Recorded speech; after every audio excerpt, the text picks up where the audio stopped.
अस्सलामुअलैकुम, आप देख रहे हैं होराइजन न्यूज़ एक्टी। खबर शामिल करते हैं साहिवाल से। वज़ीर आला पंजाब के विजन महफूज पंजाब और DIG traffic police Punjab Waqas Nazir के अहकामात की रोशनी में district police officer Sahiwal Muhammad Usman Tipu की हिदायत पर district traffic officer Sahiwal Mirza Tanveer Baig की ज़ेर सरपरस्ती ट्रैफिक पुलिस साहिवाल ने शदीद गर्मी के पेश नज़र अवामन्नास की खिदमत का एक मिसाली इक़दाम किया। इस सिलसिले में शहरियों में ठंडे मशरूबात तकसीम किए गए और पहले इस्लाम फिर कलाम के पैगाम के साथ खुश अखलाकी और रवादारी को फ़रोग़ दिया गया।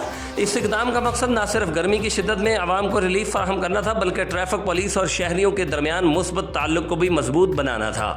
District traffic police Sahiwal. Report Rauf Shahzad Jatt, divisional bureau chief Sahiwal, horizon news एक्टी।